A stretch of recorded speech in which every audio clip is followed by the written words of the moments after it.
Is unconditional love real? Most people believe it is.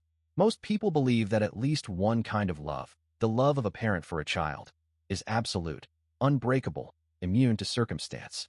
Franz Kafka's The Metamorphosis suggests otherwise. And the suggestion is devastating. Gregor Samsa spends years supporting his family. He works a job he hates. He pays off his parents' debts. He funds his sister's music education. He is the engine of the household.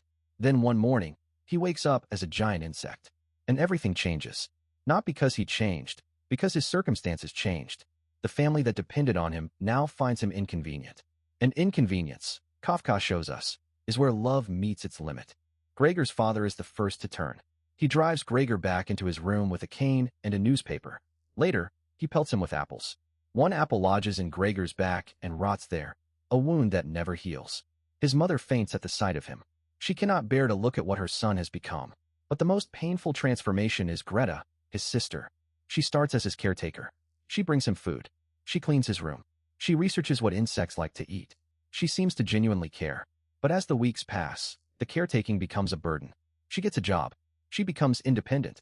And eventually, she is the one who says the words that seal his fate. We have to get rid of it. Not him. It. She is the first to stop calling him her brother. What does this say about parental love specifically?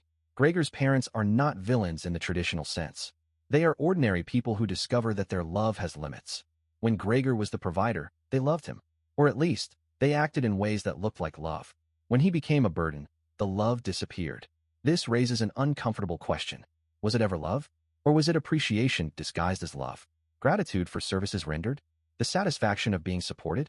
If love disappears when the person stops being useful, it was never love. It was a transaction.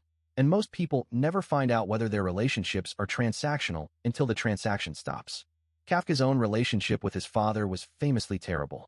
He wrote a 47-page letter to his father, a letter he never sent, detailing the emotional abuse, the criticism, the impossible standards. His father saw him as a disappointment, a failure, someone who would never measure up. Kafka internalized this. He spent his life feeling inadequate, and he channeled that inadequacy into fiction. The Metamorphosis is not just a story about a man turning into a bug. It is a story about what happens when the people who are supposed to love you unconditionally reveal that their love was always conditional. It is a story about the terror of discovering that you were only loved because you were useful. Is unconditional love possible? Kafka does not say no. He simply shows us how rare it is, and how devastating it is to discover its absence.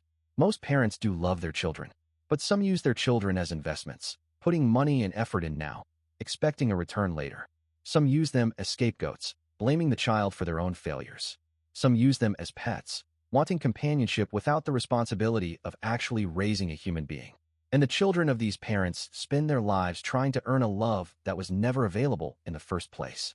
The lesson of the Metamorphosis is not that love does not exist. It is that you should never assume it exists until it has been tested. And the test comes when you stop being useful.